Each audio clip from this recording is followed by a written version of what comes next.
Electric motors are made of two main components, one stationary, called a stator, the other a rotor that moves inside the stator. The stator has multiple wire coils. Running electricity through them creates a magnetic field that turns the rotor, creating mechanical power.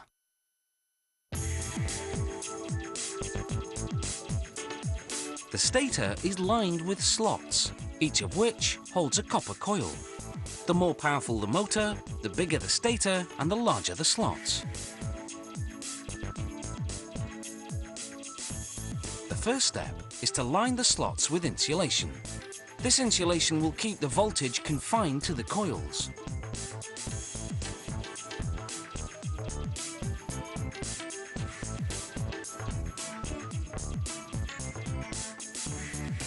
The coils are made from several copper wires wound together by machines. The bigger the motor, the more wires per coil. In this motor, each coil consists of 13 strands of copper wire.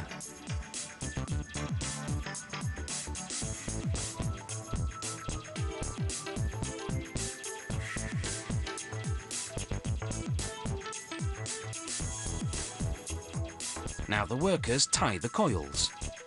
This prevents the wires from unraveling while being inserted into the stator slots.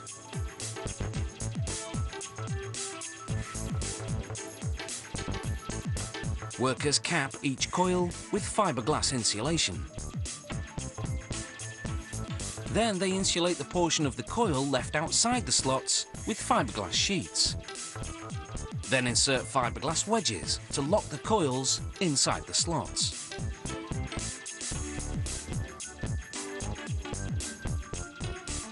Once all the coils are inserted and insulated, workers begin preparing the connections.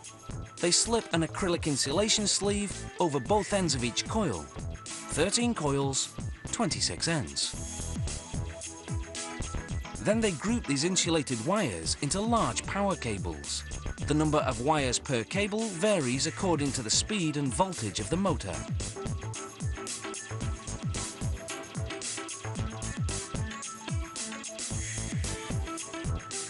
The grouped wires are soldered together and the cables insulated.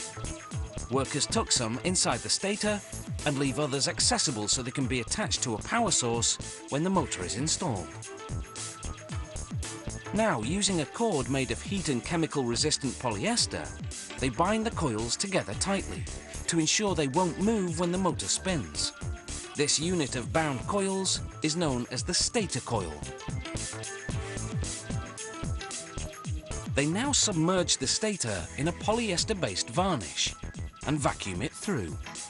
This thorough penetration makes the stator coil moisture-resistant. The stator is then put into an oven for 6 hours at 135 degrees Celsius. The varnish hardens, making the stator coil rigid. Now workers have to balance the rotor. If it's off-kilter, the motor will vibrate, hampering performance. They balance it the same way a mechanic balances a car tire, only with 100 times greater precision. Now the rotor is slid into the stator. The rotor will turn on steel bearings.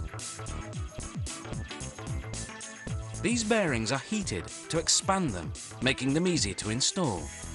Then they're blown with cold air to shrink them to a tight fit.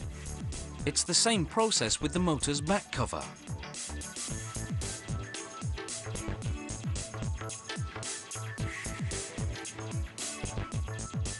A fan is then installed over the back cover. The fan's job is to cool the running motor so that it doesn't overheat. The fan is covered with a safety guard. A cover is also installed on the front of the motor. The finished motor is run through various tests to assess, among other things, insulation, power and performance. These industrial motors are designed for use in factories, for running machinery such as conveyor belts, pumps, fans and compressors. We'd be lost without them.